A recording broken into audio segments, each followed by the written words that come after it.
নমস্কাৰ, ডালিমী কলিতা কিটচেনলৈ স্বাগতম জনাইছোঁ। আজি মই এটা অতি সহজ ৰেচিপি লৈ আহিছোঁ। ৰেচিপিটো হৈছে পুঁই শাকৰ ৰেচিপি। আহকচোন কেনেকৈ বনাওঁ চাওঁ। ৰেচিপিটোত বিশেষ একো নালাগে।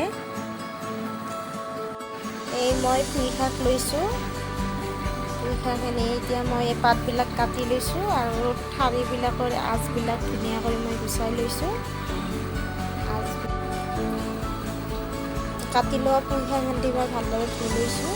ইয়াত মই আলু দুটা সৰু সৰু কাটি দিছোঁ, পিঁয়াজ, কেঁচা জলকীয়া লৈছোঁ।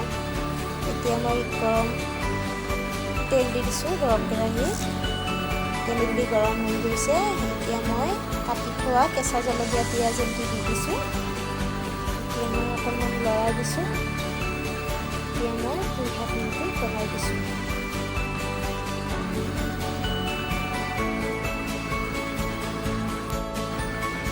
এতিয়া মই কাটি থোৱা আলুখিনি দি দিছোঁ।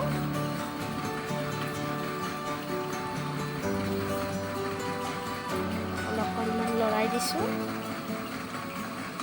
এতিয়া মই ইয়াত হালধিৰ গুড়ি দি দিছোঁ, নিমখ সোৱাদ অনুযায়ী নিমখ দি দিছোঁ। এতিয়া মই আকৌ ভালদৰে লৰাই দিছোঁ।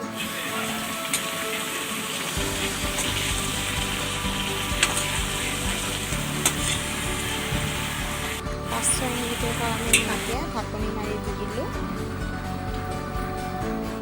5-6 মিনিটৰ পিছত ঢাকনিটো গুচাই দিলোঁ। দেখিছেনে, পানীবোৰ গোটেই শুকাই গৈছে। গোটেই শাকখিনি ধুনীয়া কৰি সিজি গৈছে। কিছুমানে এইটো শাক চচ্চড়ি বনাইও খায়, কিন্তু মই শুকানকৈ ভাজি টাইপত ৰাখিছোঁ। মোৰ পুঁই শাকৰ ৰেচিপি হৈ গ'ল।